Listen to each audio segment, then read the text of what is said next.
Vamos a continuar entonces en este capítulo 2, versículo 15 al 17. ¿Por qué el creyente no debe amar al mundo? Y nuestro texto está ahí, versículos 15 al 17. Vamos a estudiar el 16 hoy por un tiempo, un ratito. Dice así, todos juntos, en el versículo 15 y 16 y 17, todos juntos dice: no améis al mundo ni las cosas que están en el mundo. Si alguno ama al mundo, el amor del Padre no está en él. Porque todo lo que hay en el mundo, los deseos de la carne, los deseos de los ojos y la vanagloria de la vida, no proviene del Padre, sino del mundo. Y el mundo pasa y sus deseos, pero el que hace la voluntad de Dios permanece para siempre. ¿Qué versículos, hermanos? De verdad, son versículos impresionantes. Si tan solo pudiéramos comprender lo que el Señor, nuestro Dios, nos manifiesta por medio del apóstol Juan, si tan solo pudiéramos comprender con exactitud el mundo, hermanos, nuestras vidas serían completamente diferentes. Estaríamos en un servicio total y pleno a nuestro Dios. Lo maravilloso de esto es que podemos estudiarlo, podemos comprenderlo, y será bajo tu responsabilidad, bajo mi responsabilidad, el atender al llamado que el Señor nos hace en estricto sentido, al mandato que está aquí de no amar el mundo. Vamos a continuar estudiando esto. Estamos en los versículos 16 y 17 en nuestro estudio.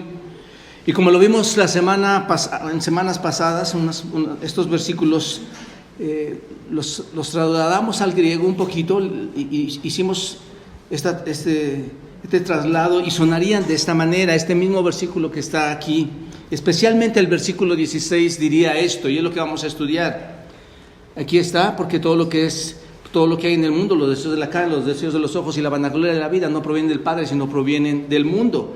Y el texto diría así: porque todo lo que hay en el sistema del mundo presente, contrario a los propósitos de Dios, la lujuria de la carne, la lujuria de los ojos y la jactanciosa fanfarronería de la vida, no proviene del Padre, sino del sistema del mundo presente, que es contrario a los propósitos de Dios. Eso es lo que diría el texto realmente si lo trasladamos. ¿Y por qué lo quiero trasladar, hermanos? Porque estas palabras son profundas. La lujuria de la carne, la lujuria de los ojos, es contrario a Dios. Cuando se ama al mundo, todas estas cosas son contrarias al Dios, y el mundo es el sistema corrompido de ideas corrompidas, de filosofías corrompidas, como lo hemos estado estudiando, un sistema presente que es contrario a todos los propósitos que la Escritura nos manda, de los que podemos conocer en la Biblia, que Él nos ha dejado como su revelación. Entonces vamos a continuar con nuestro estudio de esta maravillosa carta de Primera de Juan. Como decía, es una pequeña porción, son solamente 3 versículos, pero qué importante es su tema. ¿Y cuál es su tema, hermanos? El mundo. Su tema es el mundo. El mundo que impacta, y en este caso de manera negativa, las vidas de los hombres, ¿no es cierto? Y los lleva este mundo a la perdición. Hay muchas familias destruidas por las filosofías y los pensamientos del mundo. Hay matrimonios destruidos, hijos destruidos, totalmente corrompidos, porque este sistema del mundo los ha llevado a la perdición. Y como ustedes saben, ustedes mismos se han percatado, es una carta muy efectiva para transformar la vida de los creyentes, y no solamente la vida de los creyentes, sino las vidas de aquellos que no conocen al Señor y que pueden darse cuenta que se pueden acercar a Él por medio de su palabra. Y espero, con el favor de Dios, que esta mañana la palabra del Señor siga haciendo impacto en tu corazón, siga haciendo impacto en mi corazón. Y el tema de esta mañana es: ¿por qué el creyente no debe amar el mundo? Vamos a estudiar los motivos por los cuales debemos obedecer el mandato. ¿Por qué debemos obedecer este mandato? Los motivos por los cuales debemos obedecer el mandato de Dios. ¿Y cuál es? No amar al mundo. Y para esto vamos a ver 2 puntos. Esta mañana nos vamos a enfocar solamente a uno, pero 2 puntos. ¿Cuáles son? El primer punto es: ¿cuáles son las opciones que el mundo nos presenta para incitarnos a pecar? ¿Cuáles son las opciones que el mundo nos presenta para incitarnos a pecar? Y después, la semana que entra, veremos las razones por las que debemos abandonar el amor al mundo. Espero que podamos cubrir todo esto en este día, así que vamos a entrar rápidamente, hermanos, pronto a este asunto. El mandato de no amar al mundo y que hemos estado estudiando aquí ya por unas semanas, tiene una base, hermanos, tiene una base, amigos. Y esta base o este hecho se basa en que el amor del mundo y el amor del Padre son incompatibles. ¿Están de acuerdo en esto? La base de todo esto es que el amor del mundo y el amor del Padre no se pueden conjugar. Son dos señores, por decirlo así. O amas a uno o amas al otro. No se pueden conjugar, son incompatibles. Y como hemos estudiado ya, amar el mundo, en el sentido en el que Juan lo presenta aquí, amar al mundo es amar lo que por definición es opuesto a Dios. Eso es lo que hemos estado aprendiendo. Todo lo que es opuesto a Dios se define como amar al mundo. Entonces, antes de entrar a nuestro texto, hermanos, una vez que ya hemos entendido que no amemos con toda nuestra ansiedad, con todas nuestras fuerzas, con todo nuestro corazón, con todo empeño al mundo que es contrario al Señor, antes de entrar a esto, hermanos, vamos a por un momento a Santiago capítulo 4, versículo 4. Tiene un especial toque en esta carta, en un paralelo que se encuentra ahí, Santiago capítulo 4, versículo 4. Vale la pena poner unos minutos aquí en este verso tan importante, Santiago 4, versículo 4. Observen bien este texto, tiene algo que decirnos ahí muy importante. ¿Lo tienen todos? Dice ahí: oh almas adúlteras, ¿no sabéis que la amistad del mundo es enemistad contra Dios? Cualquiera pues que quiera ser amigo del mundo se constituye ¿qué? Enemigo de Dios. Qué interesante esto, hermanos.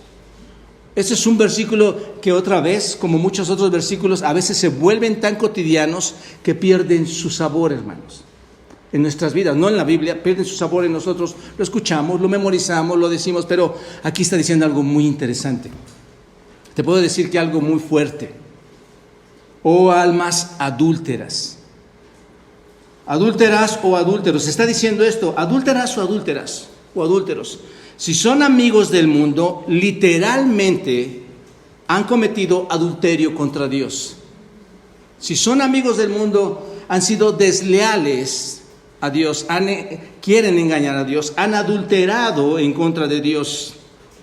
Esta es una postura muy hostil que toma el hombre cuando adultera delante de Dios, ¿no es cierto? Estamos frente a un Dios santo, estamos frente a un Dios que demanda toda obediencia y nosotros nos ponemos en esta postura, hermanos, de adulterar delante de Él. Entonces, te has convertido en el enemigo de Dios, si te das cuenta. Te has convertido en el enemigo de Dios.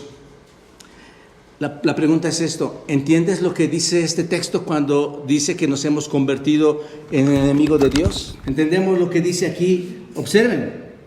Dice que somos enemigos de Dios. Enemigos de Dios. El enemigo de Dios, hermanos, es aquel que tiene una lucha con el Creador. Es aquel que está desobedeciendo las normas de Dios. Y este enemigo de Dios se presenta en las Escrituras, hermanos. Obsérvelo, el enemigo de Dios se puede observar en el Antiguo Testamento. Deuteronomio capítulo 32, versículo 41. Deuteronomio 32, versículo 41 dice: si afilare mi reluciente espada, ¿lo tienen ahí? Si afilare mi reluciente espada y echare mano del juicio, yo tomaré venganza de mis enemigos y daré la retribución a los que me aborrecen. ¿Se dan cuenta? Ser enemigos de Dios es que Dios va a tomar venganza contra ellos y dará retribución a los que le aborrecen. El Salmo 21, versículo 8 y 9 también declara algo similar. Dice: alcanzará tu mano a todos tus enemigos, tu diestra alcanzará a los que te aborrecen. Los pondrás como horno de fuego en el tiempo de tu ira. Jehová los deshará en su ira y fuego los consumirá. Hermanos, todo aquel que se constituye enemigo de Dios, en realidad, hermanos, va a tener consecuencias fuertes. Ese es el asunto. La ira de Dios será desbordada en él. Hoy tenemos un tiempo de gracia, ¿están de acuerdo conmigo? La gracia está derramada, hermanos. Hoy el hecho de estar aquí presentes y abrir las Escrituras nos está dando la oportunidad de reconocer y de acercarnos a Él. Pero la Escritura declara que Dios va a dar las consecuencias de vida, va a dar la retribución de vida a sus enemigos. ¿No es cierto? Y los salmos lo dicen: alcanzará a tus enemigos, alcanzarás a los que te aborrecen, te pondrás como el horno de fuego en el tiempo de ira y los vas a deshacer, los consumirás. Hermanos, un día el Señor vendrá con juicio para todos. El Salmo 68, 21 dice: ciertamente Dios herirá la cabeza de sus enemigos, la testa cabelluda del que camina en sus pecados. Dios va a pegar en la frente, a pegar en la cabeza, cabelluda, dice el Salmo, que camina ¿en qué? En sus pecados. Nadie va a salir libre, hermanos, si tú andas en pecado. Las consecuencias del pecado, la consecuencia del pecado es la muerte, dice Romanos. ¿Te das cuenta? Entonces, qué triste y qué trágico es no entender esto. Es muy lamentable no entender que si tú andas en desobediencia al Señor va a haber consecuencias. Que si tú andas en desobediencia al Señor, lo único que está sucediendo es que te estás convirtiendo en un enemigo más. ¿De quién? Del Señor. Es triste no entender esto. Literalmente lo que dice es que las almas adúlteras se van al mundo, ¿no es cierto? Santiago está diciendo esto. Las almas adúlteras se van al mundo y se vuelven enemigos de Dios. Y muchos no lo entienden, pues desertan o no quieren entender el conocimiento de Dios y se van de las iglesias. Desertan al Señor, no quieren acercarse a Él. ¿Para qué? ¿Para qué salen de aquí? ¿Para irse a dónde? Al mundo. ¿Están de acuerdo? No hay otra habitación, no puedes ir a otro planeta, vas al mundo. Y hemos explicado ya a qué se refiere esta palabra mundo. Al sistema contrario a las leyes de Dios. Los hombres, entonces, que están desertando al Señor, que están saliendo de las iglesias, van hacia el mundo. ¿Están de acuerdo? A las nuevas filosofías, hermanos, a las viejas filosofías, a todo lo que el mundo está inventando y está direccionando a tus hijos, a tus esposas, a tus esposos, a las familias. Entonces, muchos salen. ¿Y por qué digo esto, hermanos? ¿Por qué estoy comentando esto, amigo? Porque sucede. Esto sucede. Nadie puede cerrar los ojos a esto. Esto es una realidad, tú mismo lo ves. El hecho de que quedes callado en estas cosas y digas: no está esta persona, no está esta otra persona, no está esta persona. Eso, hermanos, tenemos que ser, entendamos esto, realistas a una verdad que la iglesia, hermanos, está pasando. Esto es una realidad. ¿Saben una cosa? Uno de los temas más trágicos, diría yo, después de los divorcios en las iglesias, y que en realidad van de la mano, el divorcio y este tema que voy a hablar, es la cuestión de aquellas personas que dicen seguir a Cristo y luego en algún momento lo abandonan. Y si dicen seguir a Cristo y lo abandonan, por eso digo que van de la mano, hermano. Los divorcios, los pleitos, todo va de la mano. Porque lo abandonan, ¿para qué? ¿Para irse a dónde? Al mundo. Tenemos varios casos. En la iglesia hay varios casos. No ahora, tenemos varios casos de años. Tú has conocido a mucha gente de la iglesia, ¿no es cierto? Y no es que la iglesia tiene un problema con ellos. El punto que estamos tocando aquí, ¿cuál es? Ellos tienen un problema con Dios. Aman más a qué? Que el conocimiento grande del Señor. ¿Están de acuerdo en esto? Tenemos varios casos. Y aquí puse los casos, pero no voy a nombrar ninguno. Pero aquí están. Han pasado muchas personas, hermanos, amigos, en estos 14 años. ¿Saben qué hacen estas personas? Hacen toda una afirmación pública de identificarse con el Señor Jesucristo. Dicen: yo creo en el Señor Jesucristo. Se identifican con el Señor Jesucristo. Afirman seguir a Cristo. Afirman amar a Cristo. Pero ahora esas personas han abandonado la iglesia, han abandonado la fe. Y tú dirás: qué trágico que pase esto en las iglesias. Qué triste que pase esto en las iglesias. Pero ¿saben una cosa, hermanos, amigos? Pasa desde siempre. Entiendan esto. Si tú has leído la Escritura te vas a dar cuenta. Esto pasa desde siempre. Muchos los llamados, pocos los escogidos. La puerta está muy amplia, pero también es muy pequeña. Pasa desde siempre. Lo vamos a ver en unos momentos más. Y bajo una conducta muy diferente a la que declaran tener en Cristo, han dado un paso atrás, han retrocedido y muestran abiertamente un pleno afecto por el mundo. Porque así lo muestran, hermanos. Estoy afiliado ahora al mundo. Ves a personas que vienen y nombran el precioso nombre de nuestro Señor Jesucristo y demuestran demuestran lo que parece ser algún tipo de vida espiritual. Parece que ellos están vivos espiritualmente, pero solo para descubrir que más tarde, hermanos, todo era superficial. Parece que realmente estaban apegados al Señor, parece que realmente había un amor, pero todo era superficial. Y saben, hermanos, lo comparto con ustedes porque es una realidad y a veces resulta muy difícil de aceptar esta realidad. Te voy a decir por qué resulta difícil de aceptar. Porque en nuestro corazón no deseamos eso. Lo único que ves es la perdición de aquellas personas que se están engañando. Ha habido algunas personas con las que he tenido que hablar, que he tenido que lidiar, personas tan especiales han pasado personas especiales en mi vida, hermanos. Noviazgos que se han acercado aquí y que se sentaron a la mesa. Tuvimos estudios fuertes y llegaban y decían: es cierto, pastor, esta es la verdad, la acabo de conocer y nunca me voy a retractar. Y te esfuerzas, hicimos compromisos, trabajamos juntos en la iglesia, personas muy especiales, queríamos crecer, queríamos seguir adelante, pero algunas veces son mucho más atraídos por el sistema del mundo. ¿Y sabes qué pasa? Son tan atraídos con el sistema del mundo que con el pasar del tiempo, estas personas, estos discípulos, desertan al Señor. Eso siempre es algo muy difícil de tratar, hermanos. No es fácil en la vida de los pastores, de la vida del liderazgo. A través de los años lo he presenciado en la iglesia. Es desgarrador porque les das tu corazón para cuidar a ese tipo de personas. Les das tu corazón. Entregas tiempo, entregas esfuerzo, entregas estudio. Y esa es nuestra tarea, hermano. No me estoy quejando, pero te enamoras de ellos. Y quieres que ellos cambien. Y parece triste, pero no es tampoco tan lamentable, hermanos, porque te digo algo, es muy reconfortante saber que hay un buen puñado de personas fieles a Dios. Y aquí estás tú. Los fieles a Dios están presentes, hermanos. Y como el peregrinar, como el buen peregrino, ¿qué va a hacer?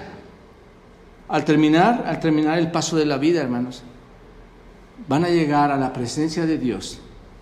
Aun cuando hayan pasado por tantas pruebas, con la ayuda del Espíritu llegarán a la presencia de Dios, porque han sido fieles hasta el último día de sus vidas, fieles hasta el último tiempo de sus vidas. Doy gracias a Dios por el grupo de personas fieles que sirven aquí a la iglesia. Y estoy seguro que tú eres una de esas personas, o te vas a sumar a ese grupo de personas fieles, a este grupo de la iglesia. Te vas a sumar a los fieles en la fe, te vas a sumar a los fieles a Dios, te vas a sumar a los fieles a su iglesia. Esa es la verdad. Solamente los fieles van a llegar. Solamente el que esté impulsado por la verdad va a llegar. Pero la realidad es que hay quienes dan la espalda a Dios. Ese es el punto. Juan está mencionándonos algo de esto, ¿no es cierto? Pasó con nuestro Señor Jesucristo. Por eso les decía, ¿desde cuándo existe esto, hermanos? Digo, en la cruz no creo que hayan quedado unos cuantos miles ahí, llorando y desesperadamente queriendo pelear contra todos la milicia romana, ¿verdad? ¿Qué pasó en la crucifixión, hermanos? Le abandonaron muchos, ¿no es cierto? No solo eso, Judas fue un desertor y Judas era un desertor. ¿Bajo la tutela de quién estaba Judas, hermanos? Piénsenlo de esta manera. Era el discípulo del Señor Jesucristo, esto es, era el discípulo del Hijo de Dios, esto es, era el discípulo de Dios mismo, ¿no es cierto? Judas era el discípulo de Dios mismo. Recuerden ustedes, hermanos, él se declaraba, en todo el Evangelio de Juan se ha declarado Dios. ¿Recuerdan la mujer samaritana cuando le dice al Señor Jesús, sé que ha de venir el Mesías llamado el Cristo? Y dice, cuando Él venga nos declarará todas las cosas. ¿Y qué le dijo el Señor Jesucristo? Yo soy el que habla contigo. Dios mismo frente a ella, hermanos. Era el Señor de señores, con quien Judas adulteró. Era Dios mismo, era el Hijo de Dios con quien Judas fue desleal. Hermanos, por favor, ¿qué esperamos nosotros? ¿Qué esperan las iglesias? Nunca pienses que la iglesia es una iglesia mala cuando se da la doctrina de las Escrituras. El problema está en el corazón, en lo interno del hombre, hermanos.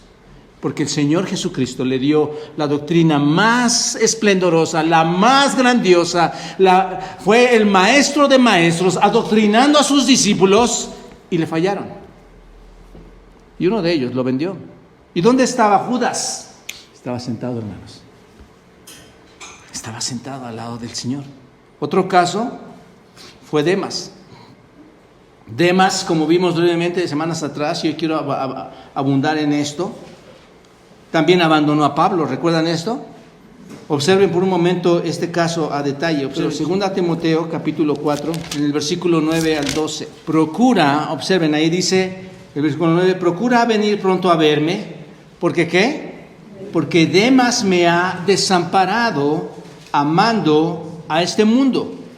Y se ha ido a Tesalónica.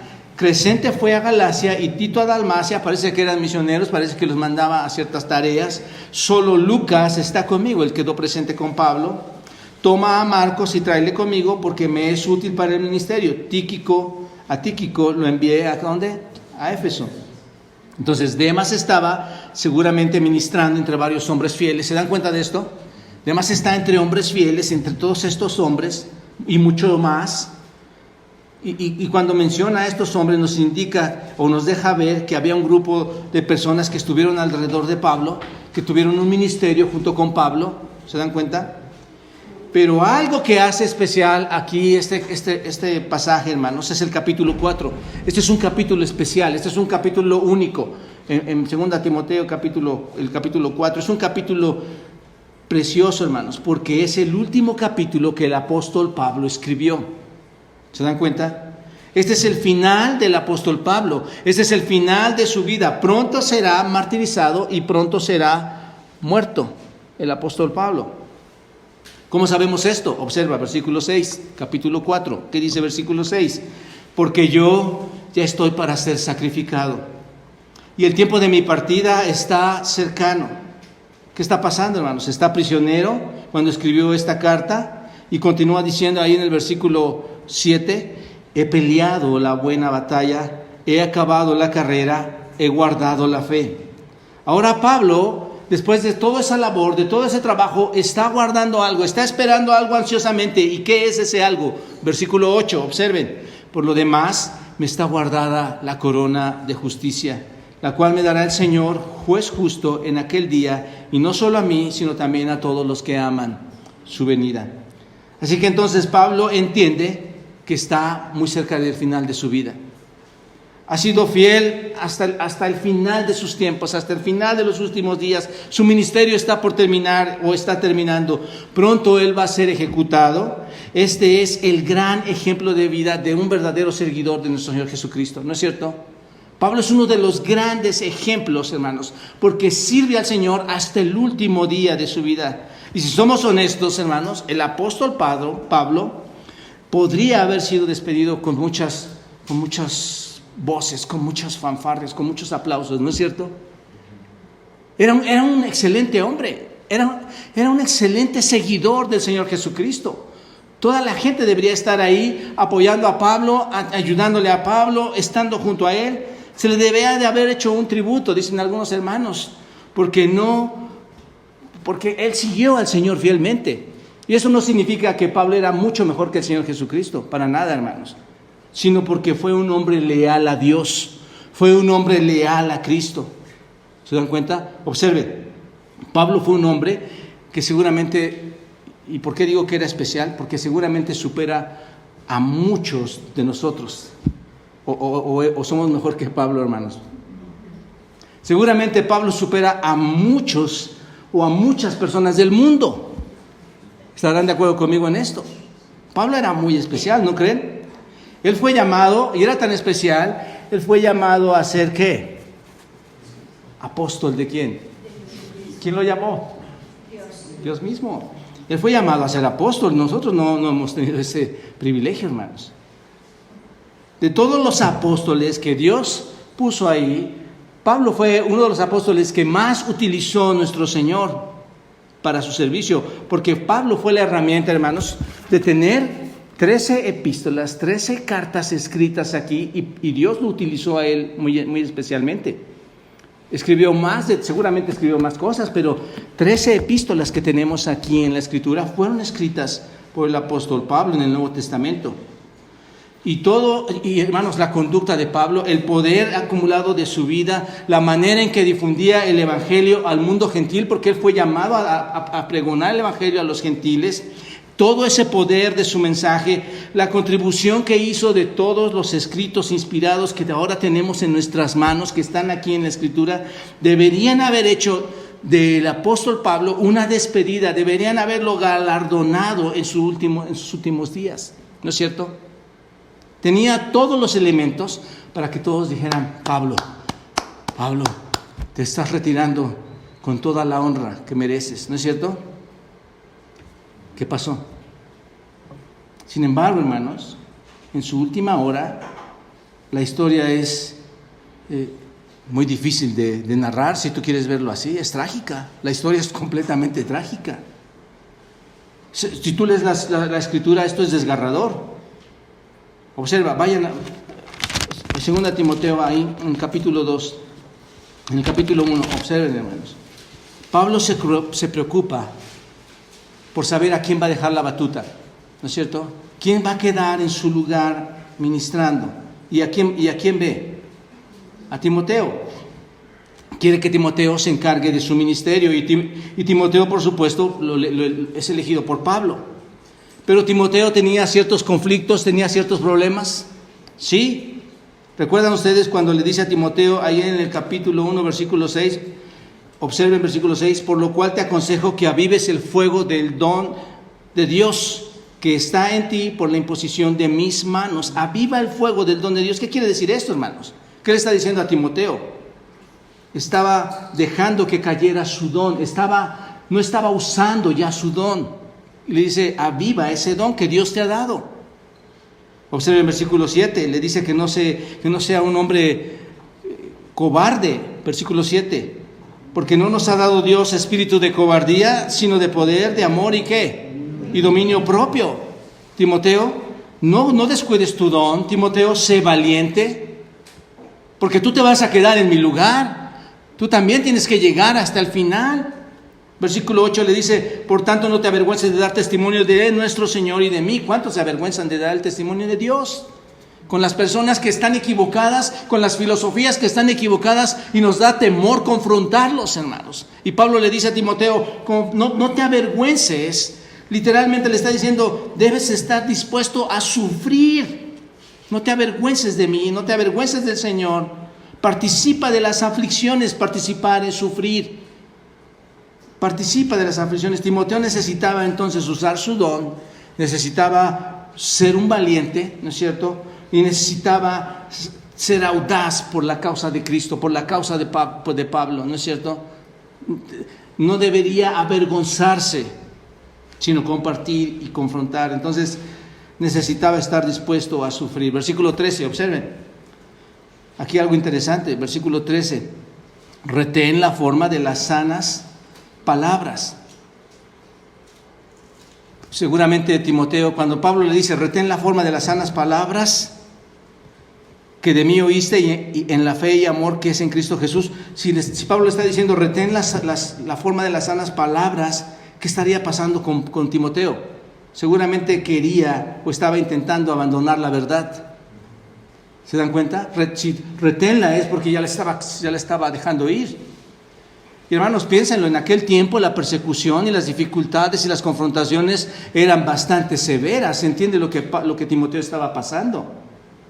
Entonces había mucha hostilidad. Pero versículo 14, observen: guarda el buen depósito ¿Qué es el depósito? No es más que el Evangelio, no es más que la palabra de Dios. Guarda la palabra de Dios por el Espíritu Santo que mora en nosotros. Cuida este tesoro, le está diciendo. Cuida la palabra de Dios. Pero observen, aquí algo interesante. El versículo 15 les recuerda algo que es muy impresionante y algo que es una realidad. Versículo 15. Ya sabes esto, Timoteo, tú ya lo sabes, tú supiste. ¿Qué supe, Pablo? Y le dice, que me abandonaron 2 personas, los que están en Asia. De los que están en Asia, ¿es lo que dice? No. ¿Qué dice? Observen, esto es muy importante. Ojalá que puedan en el Señor y en el Espíritu retener esto. ¿Me abandonaron quiénes? Todos los que están en Asia, de los cuales son Figileo y Hermógenes. Piensen por un momento, hermanos, amigos. ¿Cómo puede ser que todas las personas que estaban, todos los que estaban ahí en Asia Menor, en el lugar donde Pablo había estado predicando, donde Pablo había ministrado con toda su fuerza en Asia Menor, ¿cómo te explicas que lo abandonaron? ¿Qué les dio una mala doctrina?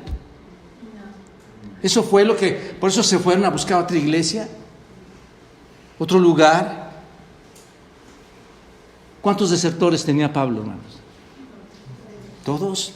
Si ven sus Biblias, ahí está. Dice que todos. La pregunta es, ¿cuántas personas o en cuántas personas Pablo invirtió su vida y después desertaron?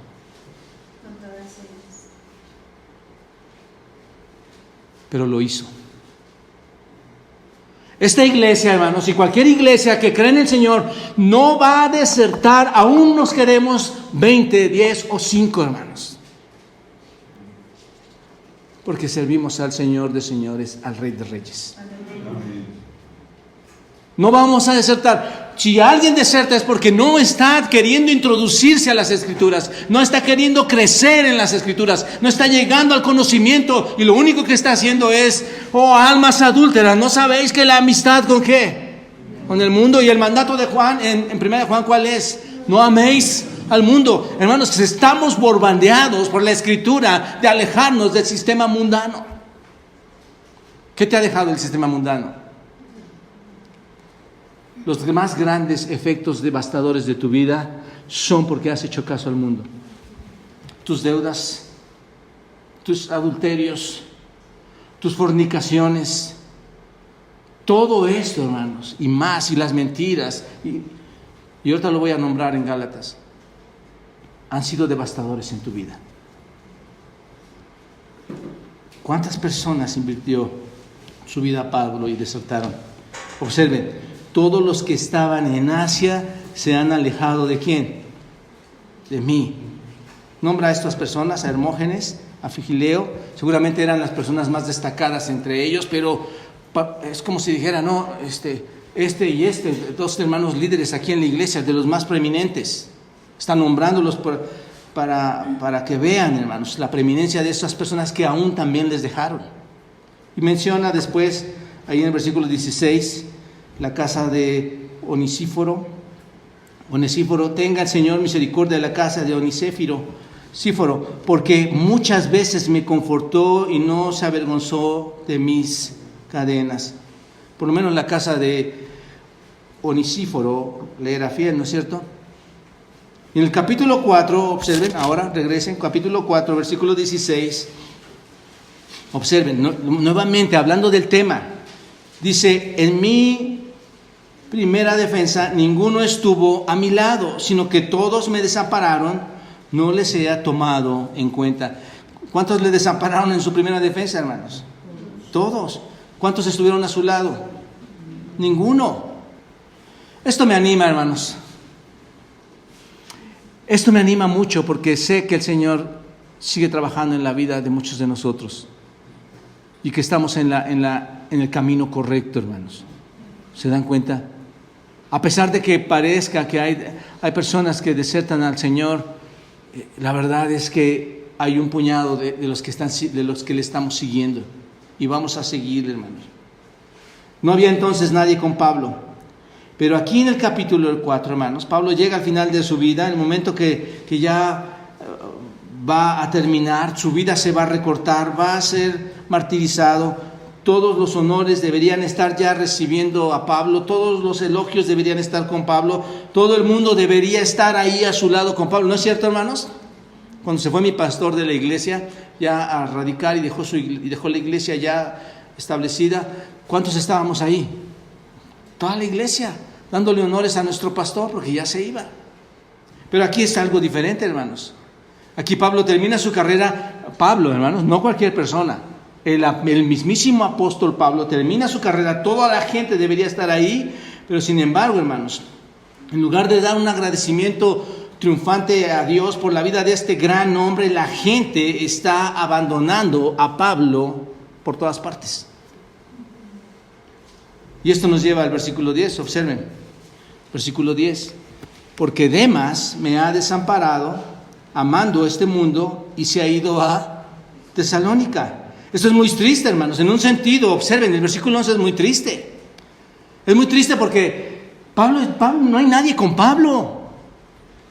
Nadie le está apoyando en el momento más difícil, por decirlo así, de su vida. Y en el versículo 11 dice, solo Lucas está conmigo. ¿Se dan cuenta? Y si lees más adelante, dice, toma a Marcos y tráelo conmigo porque me es útil para el ministerio, y a Tíquico lo envía a Éfeso. Cuando vengas el capote que dejé en Troas. Pidiendo favores para sentir cierto apoyo, hermanos. Solo Lucas está allí.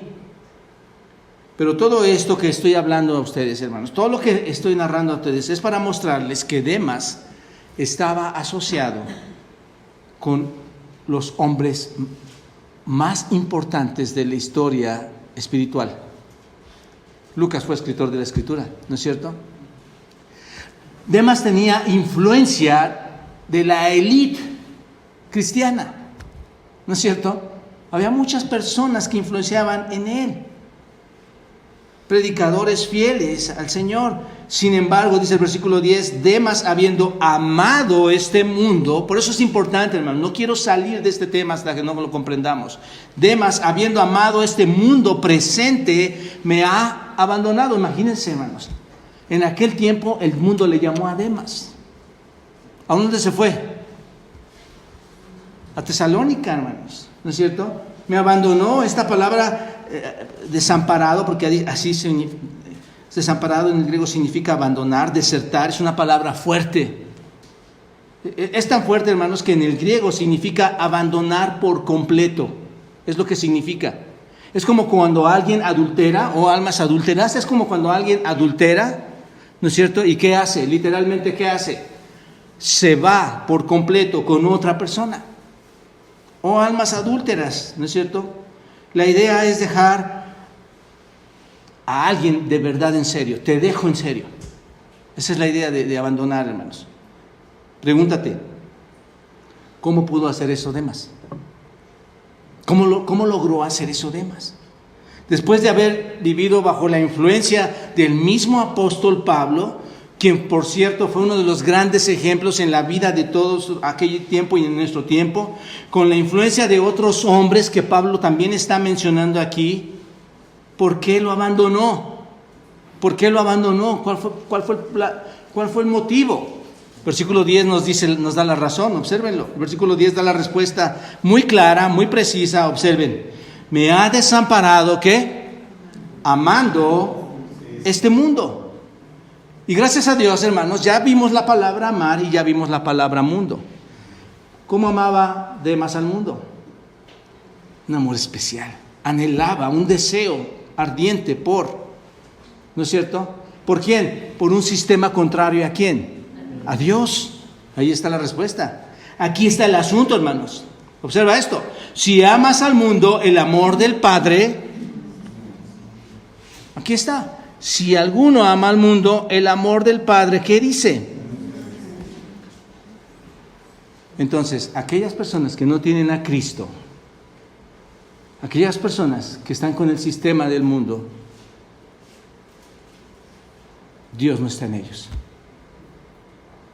Y pudieran estar sentados aquí. ¿Qué es el mundo? Vimos la semana pasada que es el sistema del mal, ¿no es cierto? El sistema de engaños, el sistema de mentiras, el sistema de falsedades. Es la conducta maligna que va con el mundo. Son todas las ideas o todas las filosofías planteadas en contra del conocimiento de Dios. Eso es el mundo. Así que llegamos a la conclusión de que Demas se fue al mundo, ¿no es cierto? Esto es lo que es amar al mundo. Puedes estar en torno a la verdad, puedes estar caminando con los que andan en la verdad, puedes hacer profesión de la verdad, puedes entrar y asociarte con toda esa gama de grandes hombres que conocen la verdad, que creen en la verdad, que son el gran élite del ministerio, pero no ser un verdadero creyente. Nuevamente la Escritura nos lleva a eso, hermanos, amigos.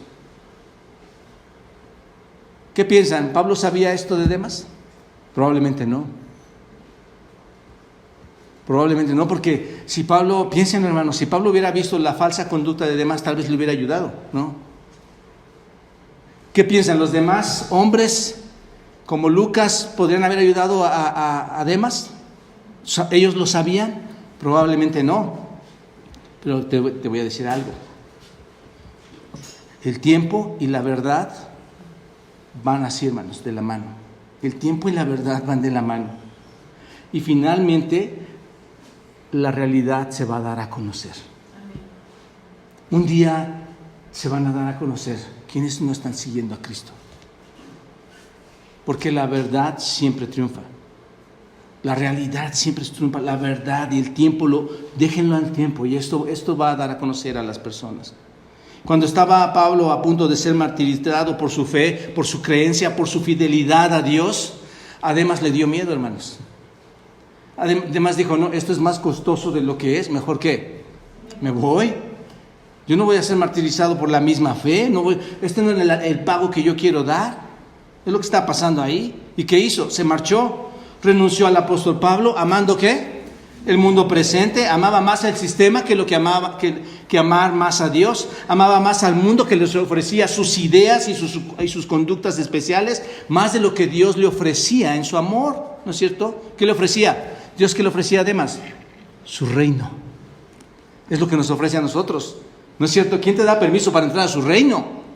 Dios te está ofreciendo su reino y sin embargo lo están rechazando. Y cuando rechazas esto, es mortal. Esto es mortal, hermanos. Santiago capítulo 4, versículo, otra vez, Santiago 4, ¿qué dice, hermanos?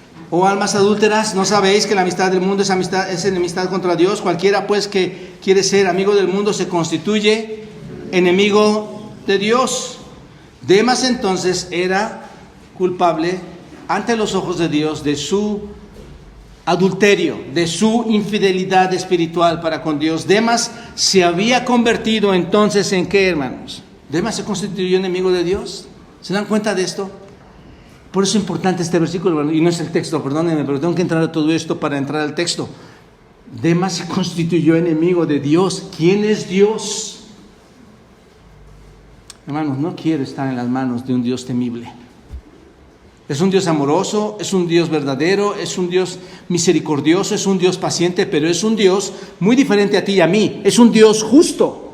Él no va a ser como tú y como yo, pasando por alto cosas. Él va a decir, tú decidiste, fue tu responsabilidad. Yo amé al mundo, envié a mi Hijo Jesucristo a morir por ti. Te pedí obedecer, te di la oportunidad. Estuve esperando a que todos procedieran al arrepentimiento y tú abandonaste la fe y te fuiste ¿a dónde? Al mundo. Te constituyes entonces un enemigo. Se fue a Tesalónica, se fue a esa gran ciudad, por cierto, una gran ciudad pagana. Ahí es donde se fue, y esto demostró que no era entonces un hijo de Dios. ¿Saben, hermanos? México tiene mucho que ofrecer, igual que Tesalónica.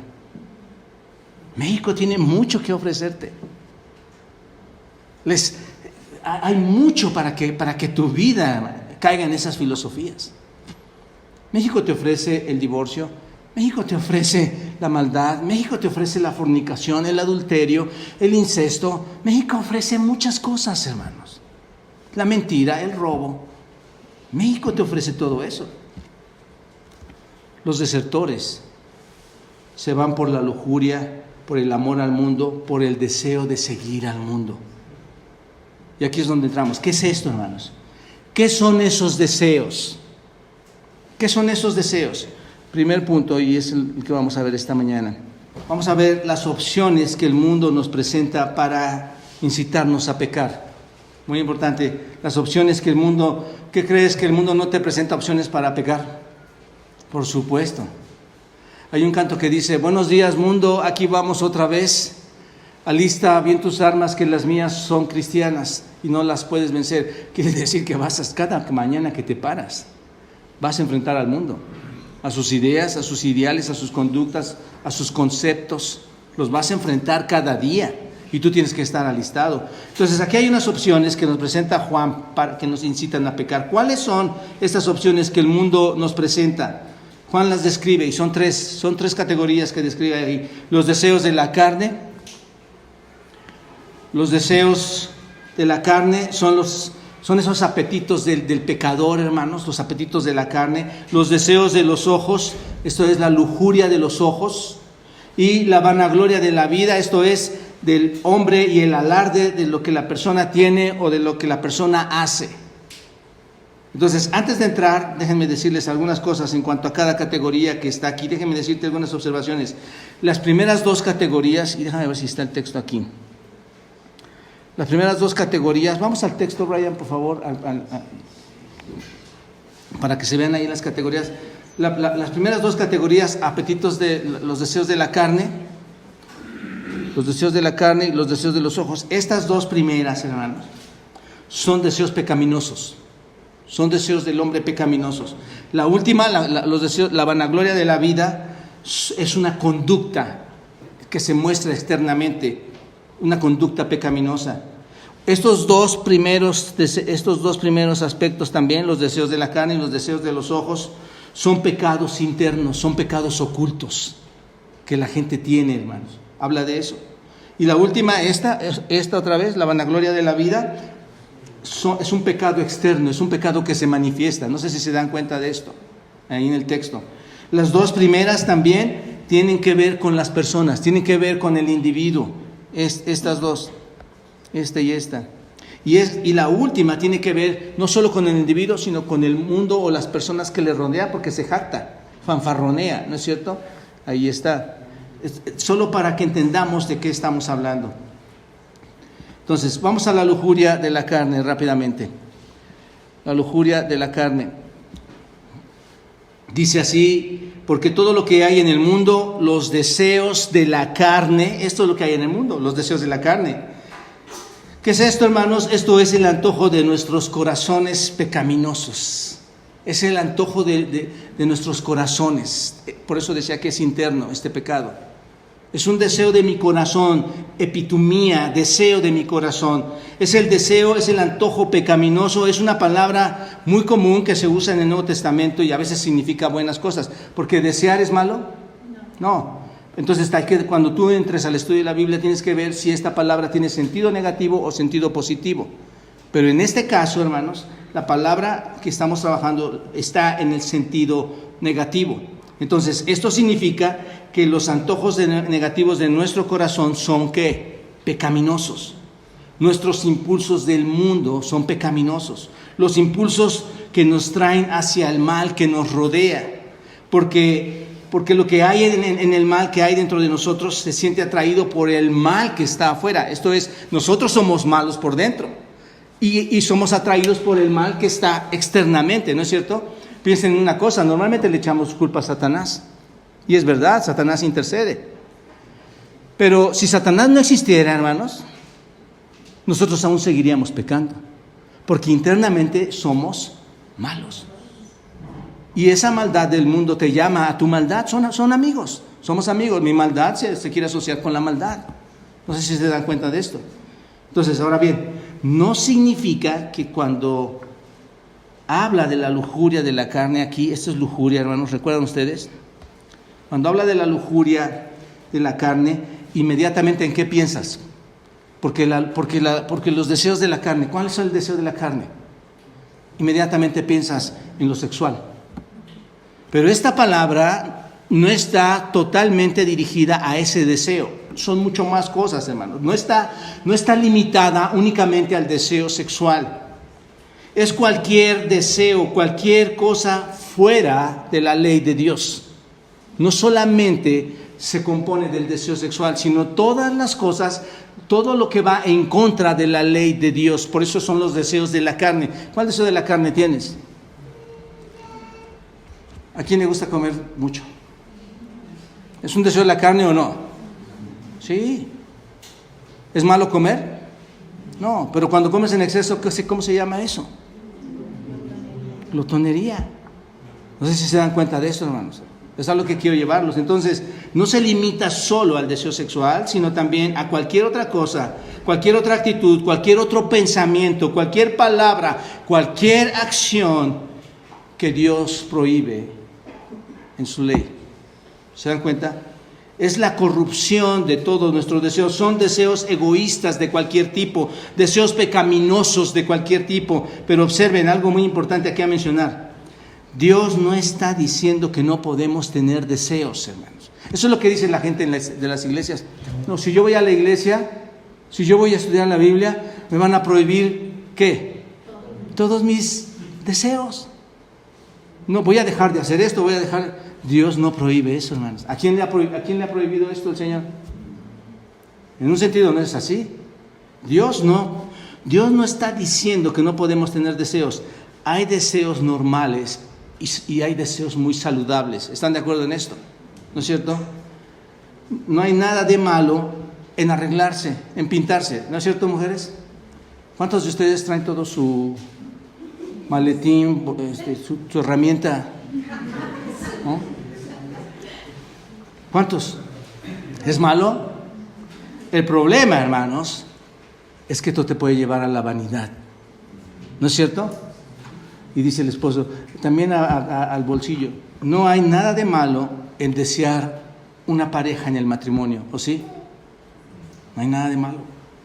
Pero es muy pecaminoso dejar a tu pareja o desear una pareja fuera del matrimonio. No sé si me explico en esto, hermanos.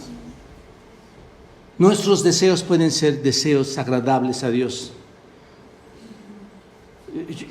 Todos, Dios deja que te plazcas de todo, porque es su creación, hermanos. Tú vas a decir, ¿cómo Dios no quiere que amemos al mundo si Él es el que creó todo? Sí, por supuesto, Él creó todo, todas las cosas, el mundo es diseñado por Él. Él no está diciendo lo que yo hice está mal. Él está diciendo, todo lo que te lo dejé para bien. Él me dio una esposa y ese es mi deseo hacia ella. ¿No es cierto? No hacia cualquier otra mujer, o viceversa. Dios me dejó los alimentos en la tierra, no para volverme glotonería y que fuera pecaminoso y el cuerpo de Cristo no lo cuidara. Él lo dejó para alimentarme, para nutrirme, para crecer, para desarrollarme, para pensar, para varios aspectos de la vida, hermanos. ¿Se dan cuenta? No hay nada de malo con estar cómodo materialmente. ¿No es cierto? ¿A quién no le gusta tener 4 jacuzzis en su recámara? El problema pecaminoso es que te conviertas en un esclavo de lujo. Que las cosas materiales te llamen más. ¿No es cierto, hermanos? Entonces, la lujuria de la carne es una especie de satisfacción despiadada. Quiero satisfacerme. Despiadadamente quiero sentir egoístamente quiero todo para mí, quiero todo el dinero para mí, quiero toda la belleza para mí, quiero toda obsesión es para ti. Eso es pecaminoso, hermanos. Los deseos de la carne, eso es lo que está tratando. Es todo lo que deseas fuera de los límites de Dios o que exceden los límites de Dios. Ese es el asunto, hermanos. Es ajeno a lo que es razonable, es ajeno a lo que es justo. Esa es la lujuria de la carne. Es querer lo que quieres y te importa menos lo que Dios tiene para ti. ¿Qué son estas lujurias? Bueno, no son solo actos de inmoralidad, como habíamos dicho, no solo es sexo. No lo veas esta frase así. Gálatas 5, vayan todos a Gálatas 5, muy importante Gálatas 5, versículos 19 al 21. Observen, ahí están. No solo el acto de inmoralidad, están todos los actos que se mencionan aquí. Estos son todos los deseos de la carne, observa. Y manifiestas son las obras de ¿qué? Por eso lo podemos sacar. Gálatas 5, versículo 19, dice, y manifiestas son las obras ¿de qué, hermanos? De la carne. ¿Cuáles son? Adulterio, fornicación. Observa, no se detiene en adulterio y fornicación.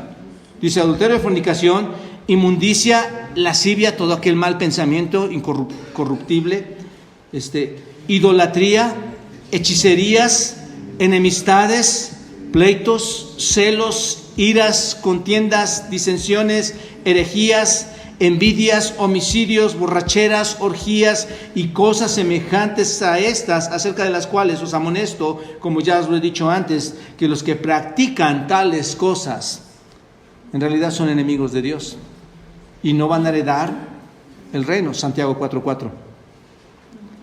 Entonces, ¿cuáles son las cosas? ¿Cuáles son los deseos de la carne, hermanos? Cuando envidias es un deseo, es un deseo carnal. La envidia es horrible, hermanos. ¿Sabes? Es una de las cosas más horribles, la envidia. Carcome los huesos, las borracheras. ¿Qué piensas de esto? Las contiendas. ¿Quién no se cansa de pelear y pelear y pelear y pelear y pelear? Son deseos de la carne, hermanos. Hechicerías, enemistades, pleitos. Observa, son muchas cosas los deseos de la carne. Y para esto yo te invito, haz tu propia relación. Si necesitas un blog de 200 hojas, te lo regalo. Hay que hacer nuestra relación, hermanos, y te vas a sorprender cuántos deseos de la carne tienes. Nos vamos a sorprender cuando hagamos esta lista. Es cualquier cosa hecha para satisfacer tus anhelos, tu orgullo, y esto va a violar la ley de Dios. El mundo está compuesto por estas cosas, hermanos. Ahí están. Eso es esencialmente lo que es el sistema del mundo. Está compuesto por todas estas cosas. Este sistema mundial en el exterior que Satanás está gobernando, este sistema que puedes ver afuera y que Satanás gobierna, es simplemente, y verlo de esta manera, ese sistema de maldad es solamente una extensión o una proyección del sistema de maldad que hay dentro de nosotros. ¿Te das cuenta? El mundo realmente está queriendo apelar ¿a qué, hermanos? A la lujuria, a la carne, a los ojos, al orgullo de la vida. El mundo está apelando a todas estas cosas. ¿Por qué? Porque el mundo está formado por pecadores que corren sobre esta base y funcionan sobre esta base. Quieren estos tres tipos de cosas. Segundo punto. Me encanta entrar a la introducción a la hora, hermanos. Segundo punto, la lujuria de los ojos. Los deseos de los ojos. No es solo lo que sientes, no es solo lo que hay dentro de ti, esos impulsos que sientes dentro de ti. No solamente es eso hacia realizarte en contra de la voluntad de Dios. No solamente es eso, sino también es lo que ves. ¿Te das cuenta? Los deseos de los ojos, es lo que ves. Proverbios nos dice, hermanos, que Él dio oídos a los hombres. Proverbios capítulo 20, versículo 12. Él dio oído a los hombres, Él dio los ojos a los hombres. El ojo que ve es lo que dio Dios. Ambas cosas igualmente ha hecho Jehová, dice Proverbios. El oído que oye y el ojo que ve, ambas cosas Jehová los ha hecho. Piensa, ¿para qué hizo el Señor los ojos? Son un don de Dios, ¿no es cierto? Tus ojos, si te quedas sin un ojo, jamás vas a volver a tener un ojo. Es un músculo, es una parte de nosotros que nunca más se va a reproducir. Es un don de Dios. Qué bendición, hermanos, que tus ojos pueden ver la creación. Qué bendición, hermanos, que tus ojos, por lo menos a mí al despertar, poder ver a mis hijos, a mi esposa. ¿No es cierto? Poder ver a tus seres amados. La vista, lo que Dios te ha dado, te deja ver, hermanos, o te deja ver todo lo que conoces y amas, te deja ver todas las maravillas de la vida, ¿no es cierto? Toda su creación. Muchos de ustedes conocen de las maravillas que Dios ha creado en la tierra. Pero el mal de nuestro corazón, que ya hemos estado hablando, retuerce ¿qué, hermanos? Nuestra visión. El mal de nuestro corazón pervierte nuestros ojos, los hace de otra dimensión. Si recuerdan, hermanos, el Señor Jesucristo dijo una frase muy preciosa cuando dijo: pero yo os digo que cualquiera que mira a una mujer para codiciarla, ¿qué? Ya adulteró con ella. ¿En dónde, hermanos? En su corazón. Hay personas que dicen: yo no he adulterado. Claro que sí. Claro que sí. Todos estamos expuestos a eso, hermanos. Nuestros ojos son la ventana del exterior, hermanos. Nuestros ojos ven todo lo que la lujuria nos llama a ver. ¿Se dan cuenta? Y lo que Dios te dio para apreciar esa belleza, lo que Dios te dio puede llegar a convertirse en un punto muy terrorífico. Lo que Dios te dio para bien, ahora lo usas para pura pecaminosidad. ¿No es cierto? ¿Se acuerdan lo que vio Sansón? ¿Qué es lo que le gustaba mucho a Sansón, hermanos? El cabello, ¿no? Peinarse. Sansón le encantaban las mujeres. Y Dios lo dotó, hermanos, de una fuerza increíble. ¿Con qué no terminó Sansón su vida, hermanos? Sin ojos. La mujer de Lot: no voltees, no mires atrás. No voltees atrás. Porque si miras, vas a morir. Y murió. Y no nada menos el rey David. El rey David, paseándose en medio de las batallas, paseándose en tu terraza, estaba observando, hermanos. Ahí en su balcón, con sus propios ojos, vio a una mujer que era la esposa de otra persona, de otro hombre, ¿no es cierto? ¿Y qué pasó con esto? Pagó por su pecado, hermanos. El rey David pagó por su pecado. Por eso es mejor decir como Job: hice pacto con mis ojos. ¿Cómo pues había yo de mirar a una virgen? Hacer pacto con nuestros ojos, hermanos. Aún dentro de la misma iglesia. Porque eso es a lo que estamos llamados, hermanos. Aún dentro de la misma iglesia, hacer pacto con nuestros ojos, tanto mujeres como hombres.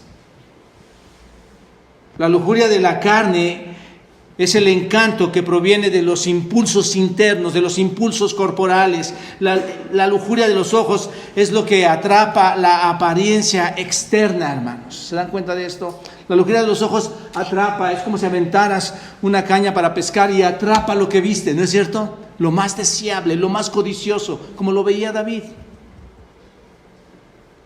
Es una forma de codicia, esa es la verdad. Es lo más codicioso. La lujuria de los ojos es una codicia.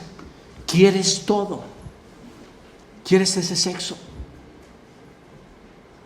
Los ojos, hermanos, piénsalo así.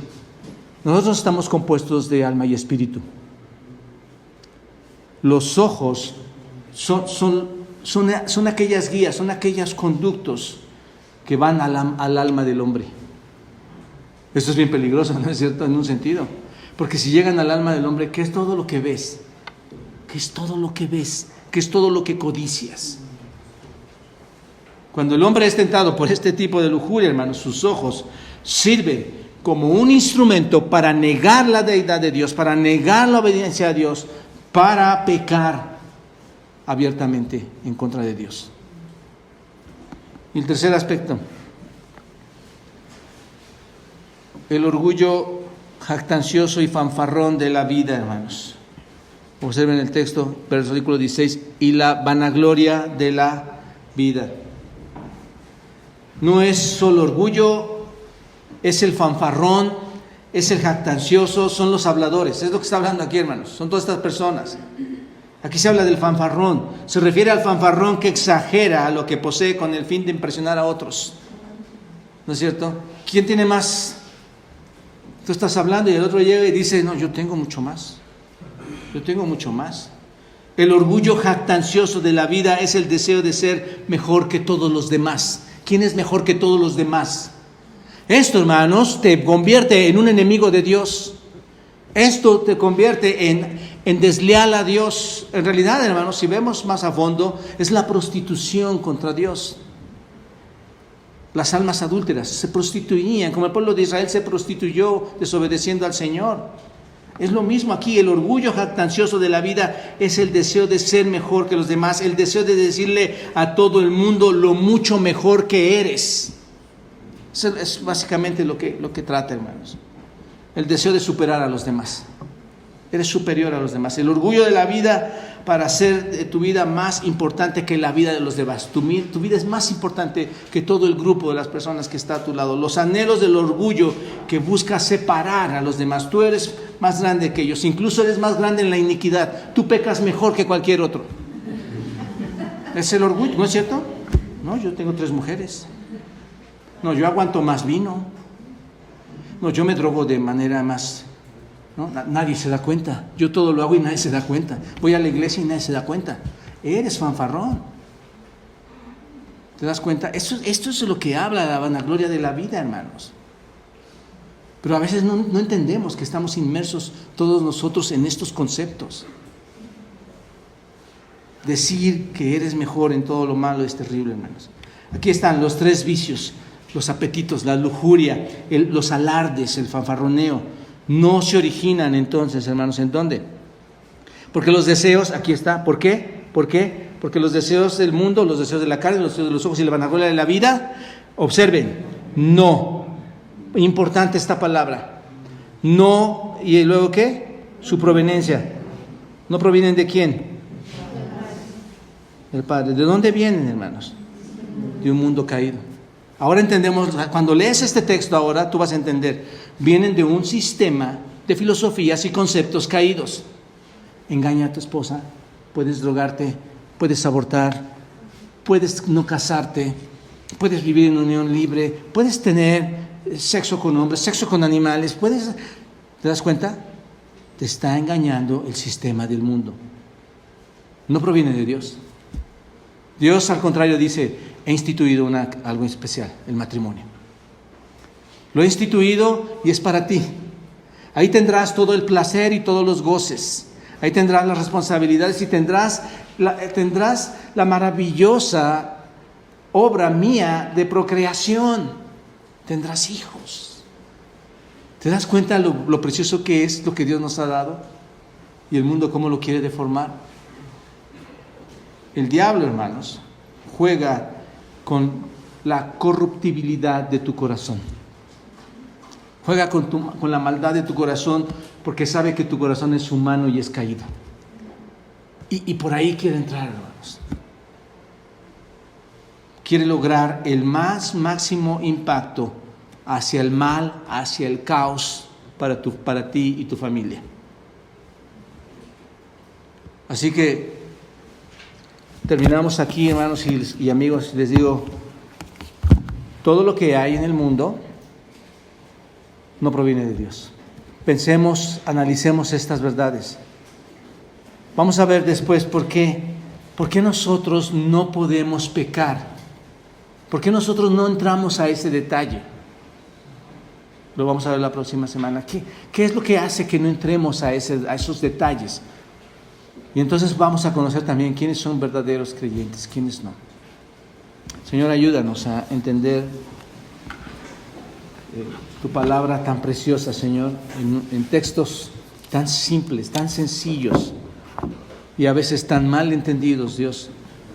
Ver lo profundo y la grandeza que hay en todo ello y cómo, Señor, te ofendemos, cómo, Señor, nos atrevemos, Señor, a desafiarte, incluso irresponsablemente a convertirnos en enemigos tuyos, Señor.